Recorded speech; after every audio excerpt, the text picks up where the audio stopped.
Sami, Joe, go find the peace.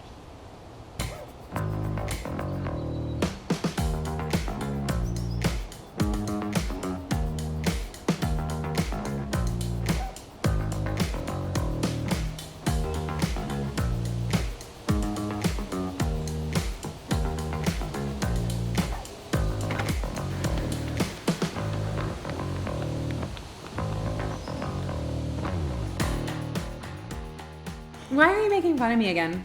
You're just a lot of fun to watch sometimes. Thank you. You are like your own TV show. The Sami show? Yeah. I wonder if anyone would watch that other than you. I don't know. It depends on if you were full blown as ridiculous as you can be. Yeah, I think people would watch it. I mean, I will say that I've gotten several messages this week from people that watch our podcast, you know, all 7 of them. Yes. And they always say, like, my facial expressions kill them. Kill them. Just kill them. I can't help it. Okay, wait. I just realized something. Okay, so this lipstick. Yes. Remember what happened yesterday? Yes. Yeah. Okay. You have a funny. You should pull that photo up on your phone. No. Okay. So, I got a couple new makeup things from a new friend on Facebook, you know. Things and stuff. Yeah, direct marketing. Whoop. Mm-hmm. And anyways, it came in the mail yesterday and I had this genius idea, like I'm going to try it live. And then I put it on and as you can see, it's really dark and I don't really know how I feel about it. Good. Thank you. I don't know how I feel about it quite yet, but plus it's matte finish. And it just feels a little... Like your lips are It dry. actually feels better today than yesterday because she told me to use thin layers. And yesterday I just globbed that sucker all over. Well, then I was like, well, how am I going to get this off? So live, I decided to use my Palmafera pre-cleanse. And it worked. It worked, but it was all up in my teeth. It was the funniest thing ever. So anyways... Yeah, you did that live. Go back to where this started. What did people say about you? Well, people just said that my facial expressions kill them. Yeah, kill them. Just kill them. I would. And say we that laugh to be a true. lot, so that's That to be fun. true. Which is, you know, the thing is you have to laugh. If you don't, you laugh, have to laugh. We have to laugh, or we would probably kill each other.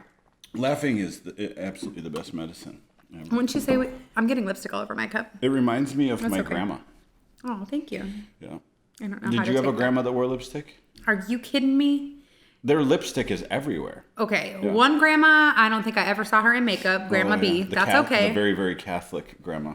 Well, that's not why she didn't. I just think she's a farm lady. She just didn't. You're a dork. She didn't wear makeup that I can remember to this day. And oddly, she always looked the same my entire life. That's like she didn't That's age. how grandmas are. Yeah. Whereas Grandma Deanie, she wore makeup, and boy, Yes, did she she wear wore- makeup. She was fancy. I feel like that's probably where I got my love of makeup first from her, and then from my mom. Although Deanie did do some things that maybe aren't quite so modern, you know, like she would put her. She would kind of do the Mimi. Remember Mimi? She kind of would. That's insulting. No, not to that extreme, but she could. Because she didn't usually do blue, but she definitely had silver up to her eyebrows. Like she was Yeah. sparkly, her clothes were sparkly, her jewelry was sparkly, her nails were sparkly. She was just sparkly. She had silver hair too. I would say I have a little bit of like, I don't know. I'm like chill. Like I'd rather wear jeans than a dress. She likes to don't dress like up. necessarily love dressing up. In my mind, dressing up is wearing like really cool shoes. But I definitely have a sliver of Deanie's like over the top, love makeup and, you know, fun things. I mean, I do like big earrings, just maybe not like sparkly ones. Would you say the bigger the better? For earrings? Yeah. It depends. I think it Is depends. there such thing as too big? Well, I think it depends. I think it depends on who you, like how your body is made. I have a really long neck, right? So some people can't wear the same earrings because if their neck is smaller, then it's like sitting on their shoulders. But I have like a giraffe neck, so it works. I can wear pretty much most length of earrings. I officially feel smarter. Thanks. Oh, you're so welcome. I was curious about that. How did we get onto your makeup? Oh, your lipstick and your killer face. You make killer facial expressions. Hey, Should I make like my 5 best? If you can you just do them like impromptu? Yes. Well, you Okay. give me like an emotion. Okay. Before we go to you giving me emotions to do, Yeah. one time I was riding on an airplane with somebody and we were really bored. And so we just took the magazine out of the back yes. pocket and I reenacted all it was I can and it was remember. hilarious. I can remember that. Okay. So you can give me how many? 3 or 5 I wouldn't expressions? even like just like excited. Okay. Sad. You're so stupid. I don't even know what you're going to say. I was thinking of a funny face, but it probably wouldn't be appropriate. Oh gosh. Okay. Then That don't do face it. you make when you fart. I don't fart. Oh, that's right. You And if don't. I do, I'm like, all right. Did it.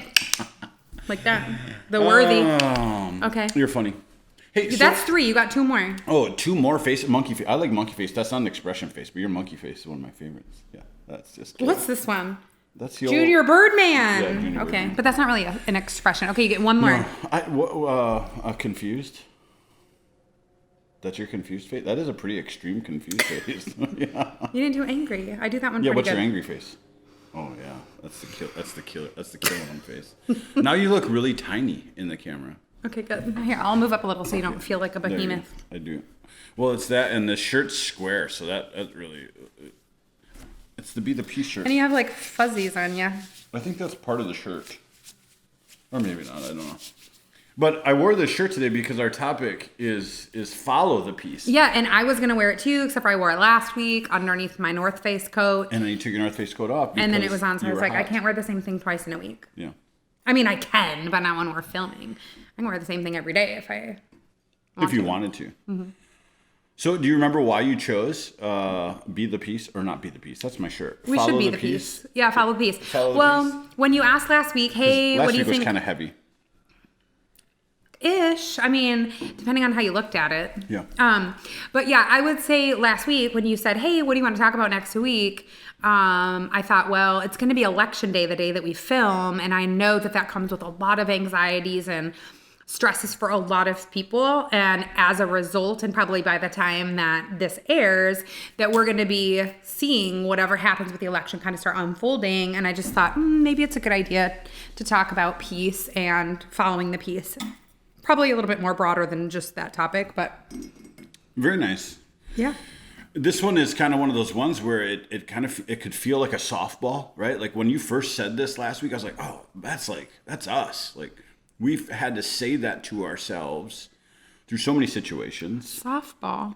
Oh, okay. So that saying is like an That's my confused. easy challenge. That's an easy challenge. I've never heard that. Who says that? So if I were to throw you a fast pitch in baseball, it'd be hard to hit. If I were to throw you like a lob softball. So like- this would be an underhanded softball. Yeah, I would feel Okay. I'd feel like this would be an easy one to crush, Okay. like out of the park. Gotcha. Okay, But sorry, I didn't know what that as meant. the week progressed, and I was thinking about it and doing notes, I was like, oh, peace is a really hard thing to describe. Yeah. You know what I mean? Because it's kind of like one of those things you either know it, not, you know what I mean? It's a You either like have it. yeah. I don't want to call it a feel. You don't necessarily want to call it a feeling. You don't necessarily want to call it. It's kind of like it's an all in. It's like That's a thing. It's like- It's like a it's like being immersed in water. You know, it's like wow. that moment when you just kind of float underwater and just feel tranquil. Yeah. Is tranquil the right word? I feel like Peace? tranquil. How would you describe? How would you, if someone were to say define peace? How would you define it? I think it depends on the situation, but I mean, I think just no matter what's going on around you, you just feel steady. Yeah, steady Eddie, Well, my name's not Eddie, but yeah. calm, calm. Yeah, Well, steady. they say that there's good news for every situation. Who says I don't know. I just made it up. they? They said they who? I don't know. I was just making Joe it up. Rogalski? Yeah, pretty You much. calling yourself they now? I put it on the top of my notes, so it's like I just figured they spoke to me. It doesn't say they. No, it just says there. Your paper says. Your paper says that there is good news. There's good news for every situation. Okay. Which is when you threw this softball to me. Mm-hmm. Like I said, it felt like it was going to be easy because I was like, well, we have experienced it several times, and what I mean by that is right. There's so many different situations that happen in life that what would you consider the opposite of peace? Like just Anxiety. Yeah, like just Turmoil. yeah, confusing, turmoil, uncertainty. Confusion. Like any uncertain situation just Unsteady. unsteady gives birth to Is that a all. word? I think Unsteady. so. If it's not, we're going to use it. Okay, unsteady. So, peace is the opposite of chaos or calamity or maybe even just confusion. I don't know. Like, so while I was thinking about it, I was thinking about all the different types of situations that we've been in, right? There's been the situations of like changing careers, the uncertainty of things like elections. We talked about some of these things. Changing where you live. Yeah. Changing schools. Raising kids. Like there's Adding a new kid to the family. So many adoption. things. Holy moly. There's so many things. There's so many things that can come our way. And yesterday I had to do a phone a friend, right? Like I just been stuck in this kind of funk that was kind of triggered by, spending too much time looking at things outside of what I need to be concerned with, i.e. the elections, right? So you're letting it take over too much space in your life. Well, I carry this weird burden as a human being that I don't need to. And that's sometimes like I feel I'm responsible for how to guide people sometimes. Like that should be natural, like as a husband and to your kids. But for whatever reason, sometimes like as I feel the anxiety of this election, I feel like I should have an answer. And sometimes I can even use scripture to confuse that, right? Where God says that we should, have an answer for anyone that asks, the hope that resides in us, like as people. But that's really pertaining to what? Just the hope in you. You don't need to have an answer for it all. No, that's what I mean. That's crazy sauce. It's an unhealthy. My friend pointed out to me. It's unhealthy burden. It's unhealthy to put that burden on your shoulders. Yeah. But it was welcomed as a way to understand peace, right? So like, okay, when you're trying to find peace, our mantra has always been follow the peace. How do you find that? How do you find that? It's a solid mantra. It's kind of stolen a little bit from Alicia. Yes, remember? Good old the Alicia. Kirchners. She had said one time, I was asking her, I don't even remember. This has been years. Maybe it was the adoption. Maybe it was switching That sounds like a careers or doing something right with ministry. I don't remember. It's definitely been years. And just asking her, hey, what do you think about this? Because I really just trust her wisdom. I know that she seeks the Lord. I know that she is, like filled with the Spirit, all that stuff. So I just sought her counsel out. And she just said, follow the peace. And it's something that has stuck with me, with you, with our family. And it's really just helped us to make a lot of decisions. I remember in that going back to maybe it was around the time of the adoption, because I also remember Susan Bamberg telling me we were trying to figure out exactly what to do. Do we adopt just one child at this time? Do we adopt two? That was it was a big trying to figure out. I just had to come on board with that one. Right. But either way, trying to figure that out. And I just remember just really kind of struggling with it. And I just happened to show up at work that day and Susan was in the office and she just said, and it really correlated with that whole thing about follow the peace. And I was just kind of like, I need to know, like I'm the type that I need to know all the details. And even though I am, which is interesting because I'm also the kind where I kind of go with the flow. Like if this is the way we're going, I go against the flow, but go with the flow in the sense of like, I know what you mean. If we decide we're going this direction, I'm cool with it. Like I'm easygoing is what I really mean. Yeah. And so I think that can kind of have tension with the parts of me that are also very like, I need to know the plan. And so anyways, I had been talking to her about it and she was just praying for me. And she just said, she was talking about the Indiana Jones reference where, he's standing and there's this great chasm. It's totally dark. And he takes his first step and then every subsequent step lights the way.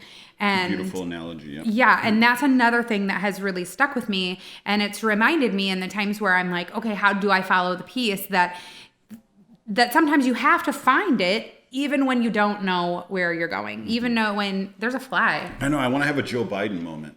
It wasn't Biden. No, it wasn't Joe Biden. It was Pence. Let's not go there. Where he lands on one of our heads. On his head. Wow. Talk about ADHD. So anyways, so yeah, it's the thing where it's like, following the peace you might not know, whatever situation you're going through, you likely won't know the outcome until the outcome is there. But being able to just trust that each step will be lit up for you, like you'll know, and just following that and being at peace with that. Yeah. I don't know. I think sometimes it's also a choice. Like I think there's a difference between peace that you choose and then just like straight up supernatural peace. Well, right? Yeah. So raising our kids, especially as they're getting older, right? Like we're really, I've never been a parent to other kids than ours. So I feel like we're really privileged in like the questions that they ask us. And I feel like we have a pretty open relationship with our kids as they run across the floor. Hey guys, can you please go in your room and shut the door until we're done filming? You guys are slamming doors and running and we can hear all of it. It's okay. You don't need to apologize. Just please take Gospel and Worthy with you and be quiet, please. Thank you. So, what were we talking about? Peace. Yes, peace. Yeah. See, even when there's chaos around you, you can... So I was just some of the different questions like Dorian and Roman and Ox, Sailor have been asking in this season. There's just uncertainties. So you're like, how do you help give your kids peace? Mm-hmm. And I found myself trying to explain to them lately things that have helped me understand peace a lot. Your starting point for me is a big deal. And this goes back to kind of those moments where things are just out of your control. There's a certain part of life that is just out of control. Mm-hmm. No matter how much you do correct to feel like you're in control, we've just seen so many things, throw us curveballs. Yeah, for sure. Illnesses, accidents, plans changing, stock market crashes, so many things. Currently, right now, that's a lot of what everybody I think is pretty anxious about. There's a lot of so much uncertainties in the leadership of our country and so on and so forth. So, how do you find peace in that? Is knowing where your victory lies. Like for me, there's a certain amount in any given situation where you can feel like making the right or wrong choice is important, but really, there's so many variables that at the end of the day, it doesn't matter. It doesn't matter, right? So this was a part of my conversation with my friend yesterday, is sometimes you just kind of want to throw your hands up in the air and be like, oh my gosh, like, is there really any control whatsoever? Or do you just throw your hands up in the air, turn it over to itself and let it all crash and burn? That was kind of the negative mindset. Okay, doomsday. Right. Well, it was this idea of we look for peace this side of heaven, yet like there are just enough things that aren't predictable that it can rob us of our peace. So for me, I always give the analogy of church league volleyball, right? I've shared this with our kids and devos. You're just on the sports wagon today. Well, get it out, because then I'm going to hijack you, because I just had a great thought. Perfect. That I need you to talk about, and I'll listen. Let me give you a Joe parable on how I understand peace. I was new to the church. I didn't really experience a ton in the church world. Sports was a funny thing in the church world. My competitive spirit was always about, winning and losing. Well, there is a winter league church volleyball at the church that we went to that you were guaranteed to play 3 games. So if you showed up, you were going to play your opponents 3 games no matter what, even though the best 2 out of 3 won. So if you win first game and second game, you're the winners of the 3-game set, but you still go on to play a 3rd game. So if you've already won those 2 games, playing that 3rd game is very different. Like you're pressure, like, all right. The pressure is lower. Like if you miss the ball, you're not that frustrated. You're not that frustrated. Well, the other 2 games matter because it's like a win or lose type situation. Yeah. I think life this side of heaven, for those that have Christ, like we should take the gameplay serious, but also always living in the understanding that we've won. Like there's a big difference when all of a sudden a real curveball gets thrown into your life that you couldn't have predicted, you couldn't have expected, and that then can have a lot of damage if you give it control.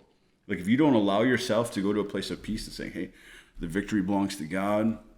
Even this can be used for good. And all of these wonderful scriptures that we may cover a few of today, that we can come underneath and walk in faith and say, okay, I could put a lot of weight in who my next president is, or I could put a lot of weight in who Christ is and live in that realm of peace. So anyways, what were you going to jump on that one? Well, what I was thinking when we started talking about this whole like following the peace is I actually throw back, and I don't know if this is because we were talking also about the adoption and all of that stuff, and this was kind of the same time frame that you preached a sermon, and it was don't forget who's in your boat. Yes. And I think that peace comes when we have that in our minds, right? Because if you remember, and I would love it if you set up that story for people, but if you can remember that Jesus is in your boat, come what may, you're going to have peace naturally. Like you don't have to like search for it, beg for it, whatever. Like you're just going to have a confidence knowing that he's in the boat. So it would be awesome because you're a much better Bible storyteller than I am. I'm good at faces. You're good at Bible stories. So I would love it if you set up that story. Yeah. Well, you're going to want to shut me down right away because you're going to I'm not going to say a word. You're going to think I'm going to tell a long story, and I'm not. I'm just going to preface. What was interesting, okay, so first of all, the who's in your boat message was tied in with our adoption story, okay? So I was using this beautiful image of where Jesus' disciples got very panicked and forgot who was in their boat. And what I was tying into was, okay, so we were in the midst of our adoption, and I had to pray so many times along the way to really know. Like this, if I were to say a point in my life where I felt God was closest to me, like where he was very obvious in his like confirmation of answering my prayers, was during our adoption process, because it was scary for me. Very scary for me. It was one of those things that you led our family in a little bit more than I would say a lot more than I did. And I don't mean in the sense that I wasn't along, but I mean, it was my brainchild. It was your brainchild. So, you're welcome. So anyways, God gave these amazing confirmations, like to the point where I had obvious. Some visuals, had some confirmations. Well, right in the middle of our adoption process, I got very, very scared. And it came from you sharing a video with me of kids meeting their parents for the first time. Right? So you were like, here's a bunch of people that are finally done with their adoption, are going to China, and they're going to get their kids. And these kids like didn't look super excited. And it made me realize, like, we get very excited about the adoption. Anyways, it triggered fear in me. Like, what are we doing? And it made me question. Yeah, like, what have we gotten ourselves into? What has Sammy gotten us into? Right. So that picture is like anything in our life, right? Like, it doesn't have to be adoption. We cross those roads in life all the time. We don't know how we arrived somewhere, or the uncertainty of the unknown, all these different things. So anyways, at that same time, we were preaching through the Word, and it was my weekend to preach about the feeding of the 5,000. But for me, it really began because I wanted to know the verses leading up to the feeding of the 5,000. Well, in the story, Jesus says very specifically in text to his disciples, we're going from this side of the shore to the other side of the shore. Like it could almost be received as a command. So about midway through this journey, a huge storm takes place. I mean, these guys are fishermen, so for them to panic means it was a pretty extreme storm, because these guys have seen rough seas their whole life. Right. But they're so worried that they go and wake up Jesus, shake Jesus up. And, Jesus, we have to look at this image during the midst of this huge storm, when we are panicked, or when these disciples were very panicked, Jesus was still peaceful. Yeah, he was resting. Yeah. Snoozing. They say sleeping is evidence of being at peace, right? When you're not at peace, it's hard to sleep. If a baby falls asleep in your arms, you feel like the baby's at peace. So it's really this imagery of Jesus being at peace in the midst of what seems to be what's going to take us out. But Jesus is very aware of something that the disciples were not, and that is the fact of who's in the boat. Like, Jesus knew that his ministry wasn't up. He knew his time wasn't over. He said, we're going from this side to the other side. And somewhere along the way, the disciples had just forgotten about that. As the story goes on, obviously, Jesus speaks to the storms, calms the storms. And for me, that idea, like using that as a picture of peace, ties into what I was saying before. Life can have storms in it. Big ones. Sometimes small ones, sometimes ones that we make up, sometimes ones that... Some that knock us down completely. Some that feel like they're going to engulf us. And what that story is telling us is for us to lose that sense of peace is kind of an admittance that we've forgotten who's on our side. Exactly. Who is it that has said he has plans and purposes for us? Who is it that said the victory is yours? Who is it that has said that... greater is he that is in you than he that is in the world. Like we forget that these are the moments Yeah. to walk out in faith the scriptures that God gives us. Yeah. Yeah. So what was it specifically about that story that... Well, I just think Obviously, that... it's great imagery of peace. But... Yeah. Well, I just think, whatever we're going through, right? Come what may. We're all going through hard stuff. There's people that are walking through horrific things, very sick children, losing spouses, car accidents, cancer, you name it, and people are going through it. And then, you add on to it 2020, and you add on a worldwide pandemic, and you add on, businesses falling apart and people being laid off and people not having money to pay their bills and losing their homes and losing their cars. And, and then you throw on top of that the election where our country is literally divided in half, Soon, half of our country is going to be very upset. Yeah. Half of our country is going to be sad, angry, confused, frustrated. And half of it's going to be feeling that towards the other half. And what else? Right? What else do we also know about it? They also will get over it. Hopefully, hopefully we're not facing civil war or something. But those are things that are possible, right? Like we have countries around the world that are angry with America, that don't like America. So basically, all I'm saying is that uncertainty is it's never going to leave us. Yeah. And if we remember that no matter what, like waves crashing, boat has a hole in it, we're sinking. If we remember that Jesus is in the boat with us, that should give us peace. And if it doesn't, I would say that we need to get to know who he is. Absolutely. And what his promises are. Because if we know who he is and we know what his promises are, that should remind us that his plans are unshakable. Yeah. His seat, him being the high priest, is unshakable. So no matter who's in control of our country, no matter who's in control, our boss, our spouse, well, I guess spouse shouldn't be in control of you, but you know what I mean, whatever, like just whatever is happening around us, he is seated here. Yep. And that is not shakable. Yeah. And if we can remember that, then you would think that would give us some peace when we're on these choppy waves. Well, when you were saying that, the reason why I jumped in and said, and we'll get over it, is yes, right? Like that's worst case scenario. Worst case scenario is everybody is finally so upset that it's time to make it worse, right? Like we've all been in situations where like, can it get any worse? And it can. Yeah. And it can, right? But we've also been in situations where we feel like it can't get worse and it doesn't get worse. Right. My point is how many hardships have you gone through? You're 40 years old. How many hardships? Thanks for reminding me. How many hardships have you gone through? Countless. In the midst of those hardships, how horrible did they feel? Like sometimes you feel like, do I even want to do this thing anymore?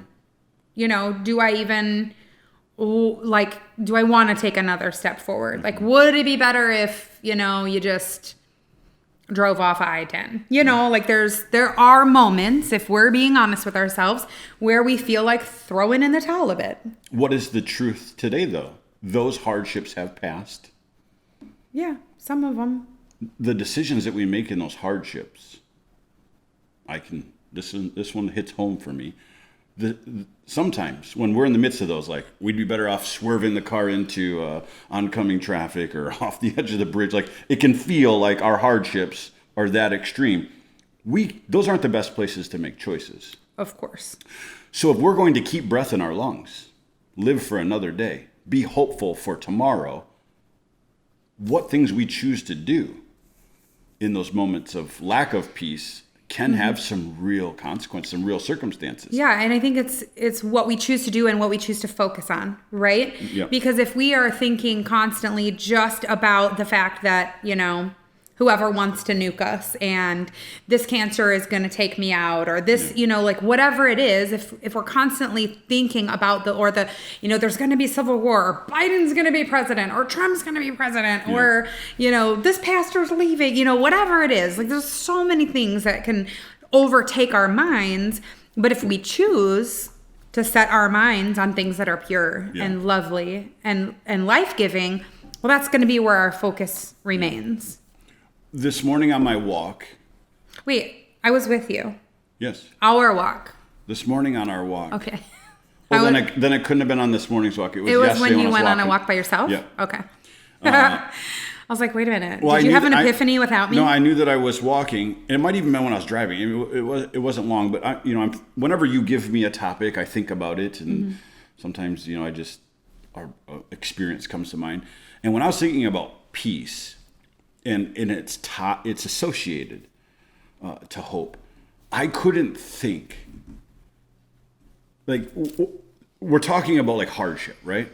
In the midst of hardship is the hardest time. That's when we're looking for peace, right? I remember reading diaries of guys that would be in like foxholes in Vietnam War, like mortar shells are going off next to them. The canals may be littered with carnage of men from their divisions and troops, and they could still pen and write these overwhelming feelings of peace in the midst of bombs going off. Yeah. And their peace was coming from a place of understanding. As much as we look to have control, we can be brought to a place sometimes where we just surrender and say the control belongs to God. In this making bad decisions in the midst of these hardship times, or like what it's like to lose peace and how that isn't beneficial to us, especially for our future, it made me think a lot about City Soleil. Like, what is it when it feels like all the odds are stacked against you that can give you the peace and the hope to continue another day? Like, these guys for generations have been hungry. For generations haven't been able to provide medical attention to a loved one. So food, medical, education, they're lacking it all. It's impossible for us to even give our audience an idea to understand. Yet, what is it that gives them peace to endure another day? And the hope of the future. And you and I have seen it time and time again, is that when all of this stuff is stripped away, love, relationship, community, spurring others on, think of how infectious a bad attitude would be in that place. Think of how bad it is just in our house. Well, that's what I was going to say is what when I started really thinking about this, because it comes back to our individual responsibility, and then also with our community. What was stressing me out this last week is hearing the trumpets blasting from all these news medias of just panic. Like, it's like every headline is intentional to steal your peace and to create fear. Yeah, for sure. The ways we're trying to win each other over to pick our candidate is kind of fear mongering. Yeah, like crazy fear. Or like, just like America's never going to be the same again, or you're not for the individual. Like, it just, and I think for me, it sucks the life out of me, and it overwhelms me because I think of what that does to our community. I think it's also because you're a fixer, and there's certain things that, they're just out of our control and we just can't fix them. Yeah. And I think for somebody like you, who is an action-based person, a lot of that's been stripped in this season because of just the way that life is right now. And so I think, Yeah, that's tricky. I think I took us a little sideways there, but That's all right. back to what started us there is I think one of the easiest paths back to peace, if we're going to follow the peace, is sometimes remembering how many hardships we've already survived. Mm-hmm. Like, Yeah, I have a solid visual for that. go for it. Unless you've got something. No, I was just, my point is just that is like, we can catastrophize any situation. Yeah. And sometimes we forget, like, yeah, no. Yeah, go ahead. I was listening to that Torrin Wells song, Famous For, today. Like, I had it just on repeat. One of the girls in this chat that I'm in was talking about the song, and I'm like, oh, I haven't heard that in a while. I'm going to listen to it. And I was listening to it, and I was just, like, weeping. And it just says, here, I should just show you the words. Just look them up quick. Look them up. Show ya. Torrin Wells was just in San Antonio. I know. I this cannot past believe Sunday. that I decided to miss that. We that were was supposed so to have a date. stupid. We were supposed to have a date. I know. I was being a dingus. I was tired. I just didn't feel like going anywhere. Okay. Sunday evenings So there's are this part. It says, there's no fear because I believe. There's no doubt because I have seen your faithfulness, my fortress, over and over. I have a hope found in your name. I have a strength found in your grace. Your faithfulness, my fortress, over and over. And then the chorus is, make way through the waters, walk me through the fire, do what you are famous for, shut the mouth of lions, bring dry bones to life, and do what you are famous for. But the part that like really like got to me because of just things that we've seen and been through is where it says, make way through the waters, walk me through the fire. And like, we've literally done those things. Like, we have literally been in this spot where you're in one car, I'm following behind you. We have a lot of people, including some of our kids, with us, and all hell breaks loose in Port-au-Prince. And then all of a sudden, we're literally driving through fire and literally trying to get out of danger and having to go through waters. And I remember when that was all happening, I was talking to a couple of friends of mine. I was talking to our kids that were older, that were back at the house, and just so like loudly, like the verses in Isaiah were coming up, just like those where like you, like, I'll be with you when you go through the fire. I'll be with you when you go through the water. It won't overtake you. And I just remember being in that spot and like, I mean, feeling the heat of the flames that we're driving through and thinking, oh my gosh, our car could explode. Like you could feel the heat coming up from the floor, and looking ahead of me and being like, some of my kids are in there and some of my kids are in here. And the thing that stands out to me about it was when we started that journey and we didn't know what we were going to face, all of this, I mean, we knew going in that it was going to be risky getting home, but that we had no choice but to get home, right? And one of our kids, won't name any names, was terrified. Yeah. And I just remember them sitting next to me, sobbing, and me just like holding them close and just reminding them like, it's all right. Like, when we go through these things, like God is with us, like he won't abandon us. He's in our boat. Like he's got us, come what may, right? You make it out of the fire, you don't. He's with you, right? Yeah, the beautiful part though, that part is so big. The beautiful part about it though was that this kiddo fell asleep. Mm-hmm. So as we're going through all of the horror that we had to go through in that hour of time, they were sound asleep on my lap. Yeah. Total peace. Why? I mean, I was with them. That's Jesus in the boat, man. Yeah, I mean, I'm not Jesus, but I was there, and I was like comforting them and speaking truth to them and reminding them like, I am here with you. Like, I don't know what's going to happen. Like some of these gunshots might penetrate our vehicle. Some of the flames might come, there's not a guarantee that things won't happen that are crappy. We have never seen a vehicle cross the river it's dark, it's late at night. We have it's a river, so it's not guaranteed that it's going to be the same depth. Right, so, but come what may. There's a lot of real danger. Yeah, he's with us. And I think one of the things that is tricky about this, and I remember thinking after Roman's accident, I remember thinking when we initially thought that we had lost Roman, and then we found out, thankfully, very quickly that we did not. I just remember having this overwhelming feeling of, would my response be the same had I? Yeah. Would I still be able to say, God, you're good? I was thinking about it just the other night. Because the truth is that there's going to be hard things. Like, that is reality. There is going to be brokenness. There is going to be loss. There are going to be tears on this side of heaven. Yeah. So what is our posture towards them? Well, one, we have to remember that come what may, he is with us. Yeah. And that it's our choice whether we're going to allow that to be enough or not. That's a lot. I mean, it's a lot to take in. But if you're going to sit someone down and try to help them truly understand and embrace peace, it really starts there, though, because anybody can say, but, you know, like I was looking at one of these little topics I had in the scripture. It says, you know, the good news is trust in the Lord and he will not disappoint you. Well, that's perspective, right? right. Some people can because feel, sometimes you feel pretty dang disappointed. can feel very disappointed. For sure.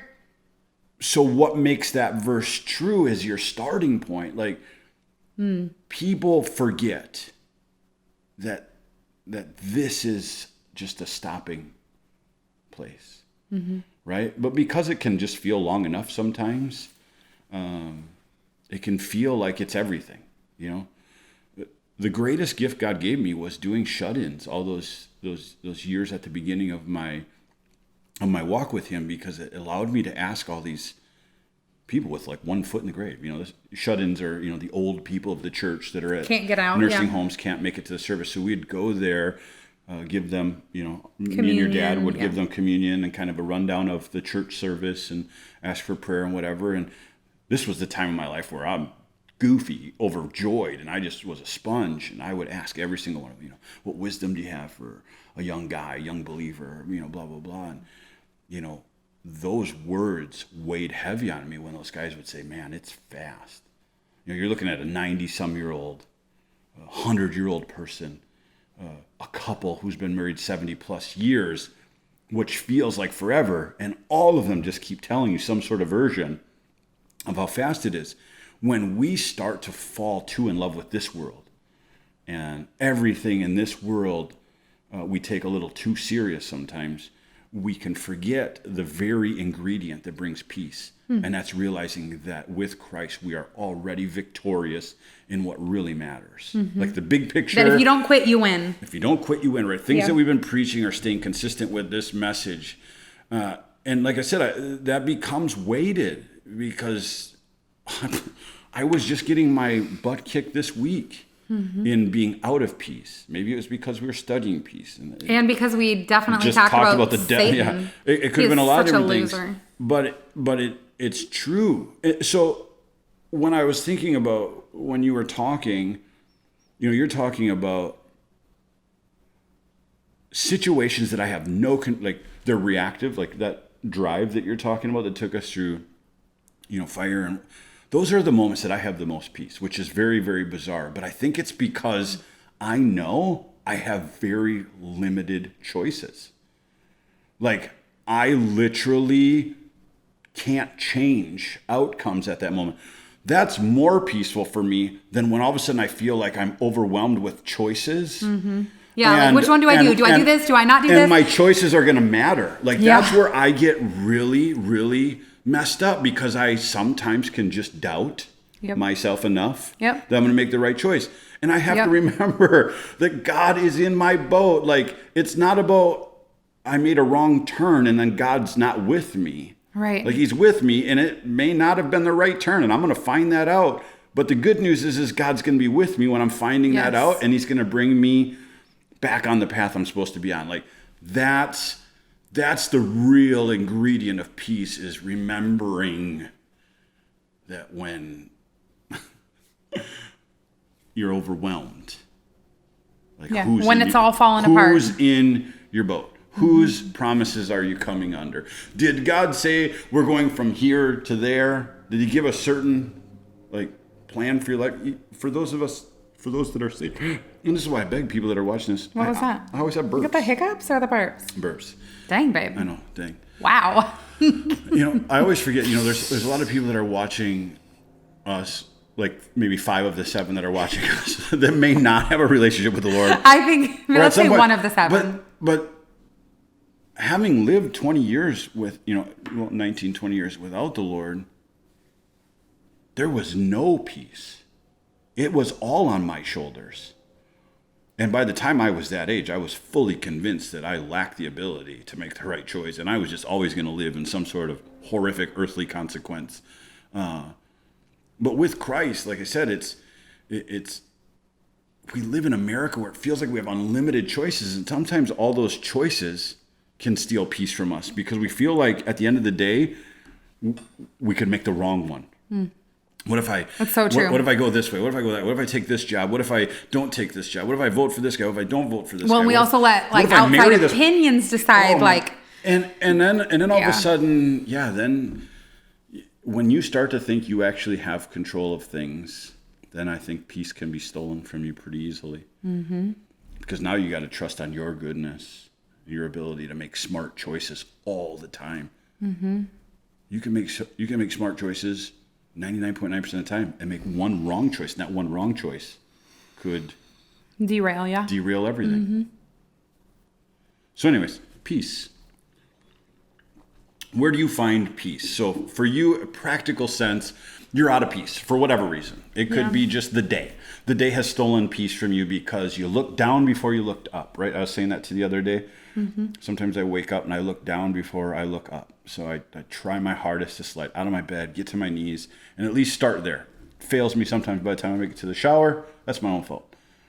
But sometimes just the day can steal our peace. Sometimes the season we're in can steal the peace. Sometimes like people can steal somebody cutting you off in traffic, right, or an annoying customer service representative on the phone, which is definitely a trigger for me. Or give me a scenario, and here's what I do, how I do it, what it feels like. Take me through an example of you following the peace. Okay, well, maybe something like kind of more recent for me would be the step that I'm doing like towards this whole new business thing that I'm doing, right? Mm-hmm. Well, one, it's something that I said I would never do. Yeah. I've always been kind of like the anti-direct marketer, anti-MLM. And when I had been praying and asking God some pretty specific things for a long time, but especially lately, and felt like I was supposed to take this step, it's been very scary for me for a lot of reasons. What people will think, will I fail? Will I succeed and turn into a terrible person?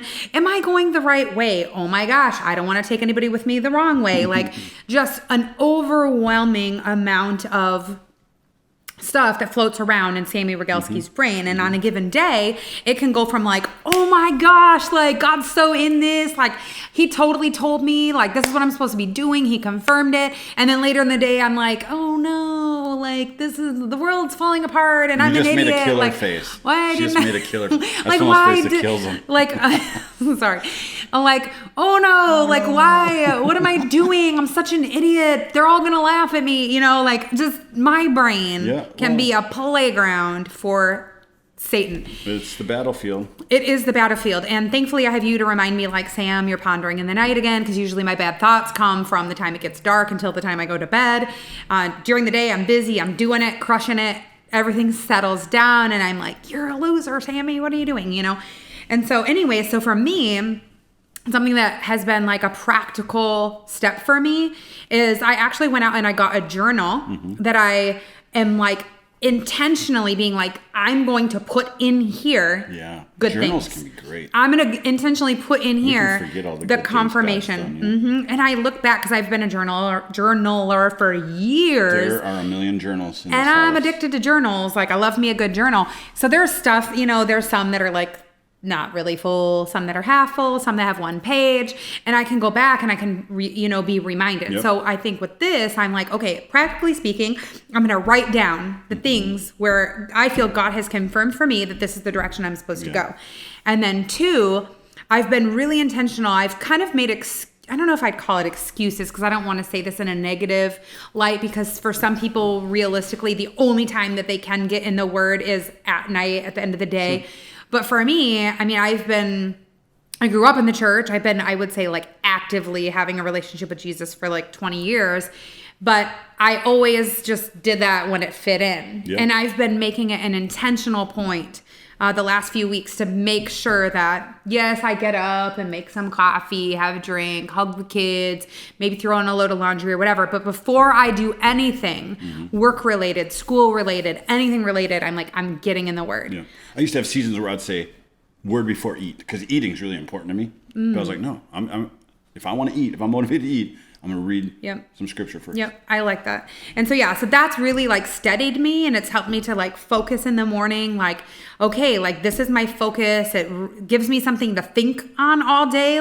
It might not be, about peace, but if I'm thinking about just in this last week, studying Hebrews, just realizing God's place, he is the high priest. So if I'm stressed out about the election, or I'm stressed out about, oh my gosh, Sami is an MLMer, what is happening in the world, then I can be wait a minute, God is up here, I'm down here, I'm fine, right? So I would say getting in the Word, and then it's vital to me. Today I woke up and I was... you said journaling. Yeah, journaling, journaling? Get in the Word. And when I do journal, I journal scripture, I journal songs that come to me, I journal journaling prayers. Too, for the person that's when we're struggling in a moment, that's a great place to go back and be all right, God brought me through this. He brought me through. Look at this page right here. I thought it was all going to end right here. I didn't think my marriage was going to make it. I didn't think I was going to survive this, that, the other, whatever it is. And you're oh, wow, look at God brought me through 5 years ago. Yes. He brought me through. It's a great place to go to see. All right. So then, yes, the Word. Yep. So getting in the Word, that's vital. Starting your day that way, it's huge. And I've seen a difference in me shifting just from doing it at night or whenever I could fit it in to doing it first things first, and then blasting worship. Today I woke up and I was a little oh my gosh, it's election day. Wow, this is going to be crazy. And people's social media is going to annoy me or make me feel sad or make me feel like I'm not doing what they want me to do. And just all of that pressure. And I was I'm just going to, instead of going that way, I'm just going to throw on my playlist, jam out, put some worship music on, set the tone for my day, and just be reminded of who God is. Because if I remember who God is, then it doesn't really matter what I'm doing. Yeah. You know what I mean. Yeah. It matters what you're doing, but it doesn't matter if oh my gosh, I took a wrong step in this direction, or maybe I was supposed to do this and I didn't, or maybe I royally screwed up over here, and God's still going to redeem it because he's still who he says he is. He's unshakable when I'm shakeable and my world is shakeable, So I would say that's how I kind of I watch some it. practical. I watch it in you. And don't make decisions when you're on your period. That's another one for following the peace. Right? Let's be real, ladies. That type of month it's comical. It's not comical. It's actually horrible, but it's comical behind your back. Listen, Linda. Because all of us are it's literally a day, and usually halfway through the day. I would say it's a solid day and a half. Okay. But usually halfway through, I remember what the heck is happening, or you remind me of what's happening, and then I'm It's fun as your husband. It's fun as your husband to watch. Me on my period? No. Oh. What you That's pretty scary. What you do in the mornings and how it propels you through the day. I've been with you, 20 years through all of your spiritual maturity as you have with me. And I can think back on seasons. I think it was when we were coming back from Haiti. I was like, babe, there was a time where, you chased Bible studies and stuff like that around. Those were great seasons in your life. And we went through a 2-year desert period. I don't know what happened, but we got out of the fellowship of believers, right? We were just busy enough or grumpy and whatever was going on. We just didn't have a strong church connect at that maybe time. Maybe a little pride. Maybe whatever it was. Yeah. But we were disconnected there. It definitely wasn't our Bible study season where we were getting plugged in with a lot of different people to encourage us in the Word. We weren't plugged into a small group during that.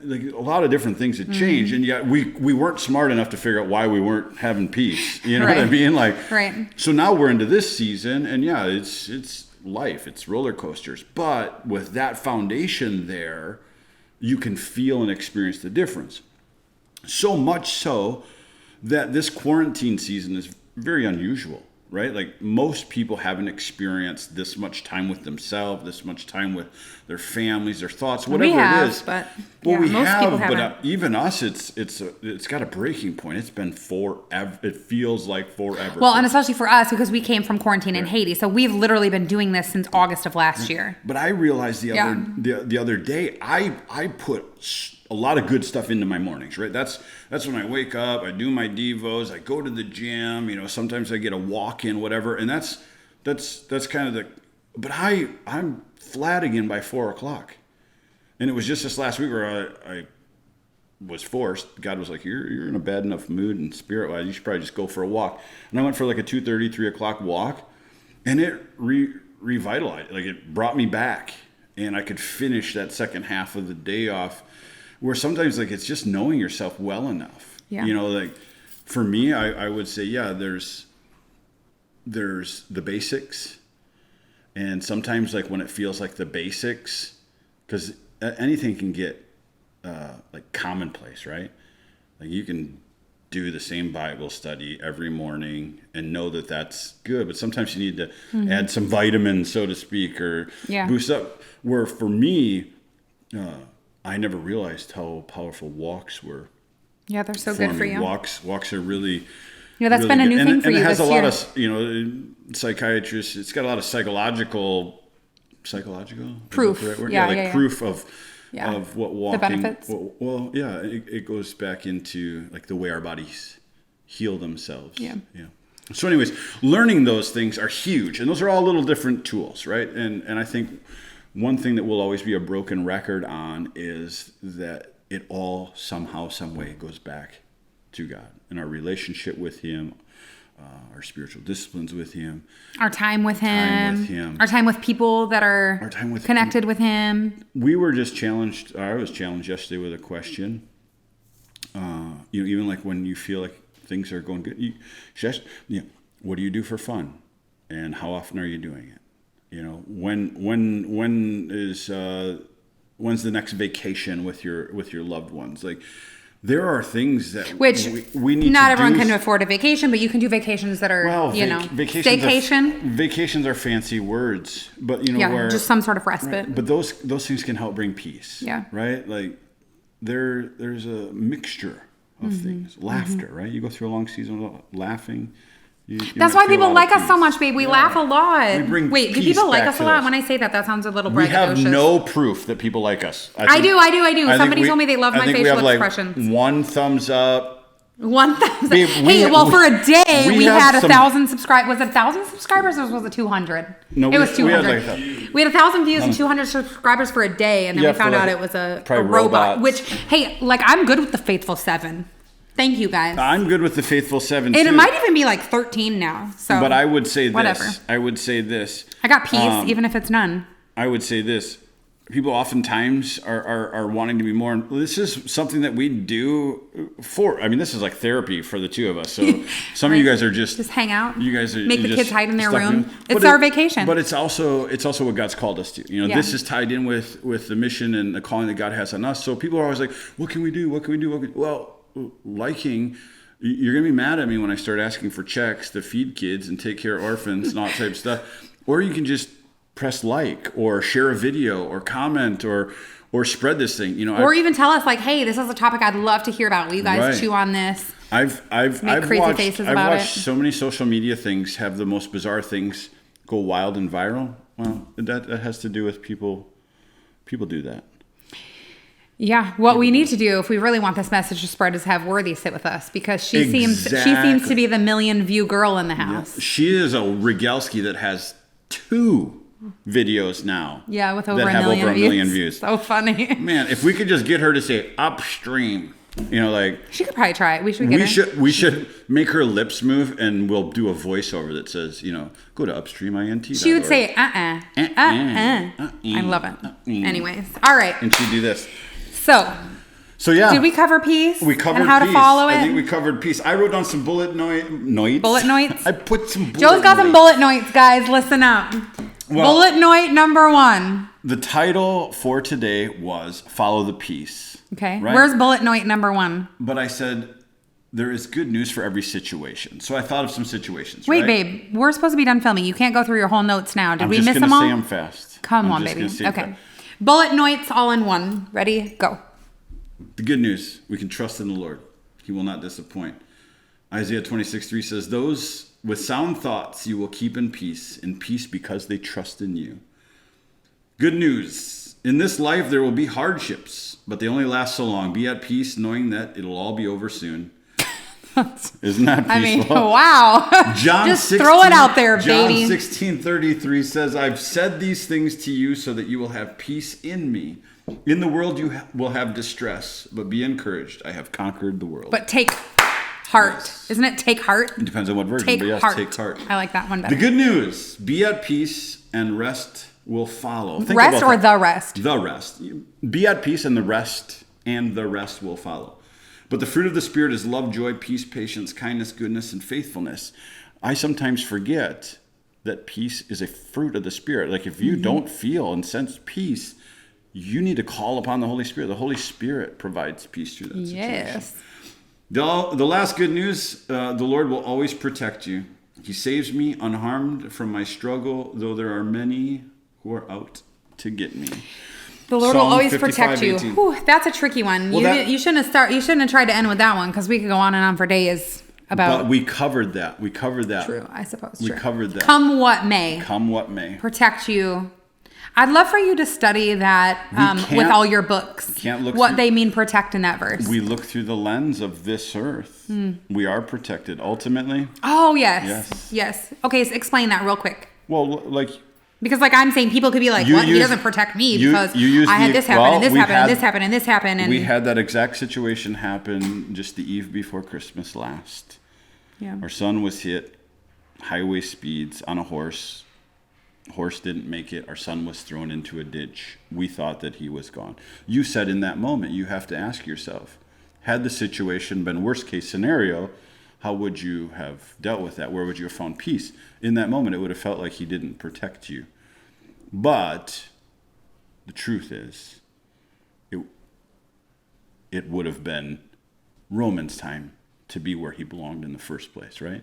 With the Lord, where there is no more tears, no more weeping, no more gnashing teeth. Yes, so in that sense, it would be sad, right? And vice versa. Protected, like you have an eternal protection. You have an eternal security. You have an eternal. This world is not promised to be eventless without hardship. Right. So in the hardship, how can you also have peace? If the truth is that God provides peace through all situations, it's by knowing the victory is already won. And who's in our boat. Love you guys. All right, that does it for this week's episode of the podcast. Thank you for tuning in and staying all the way to the end.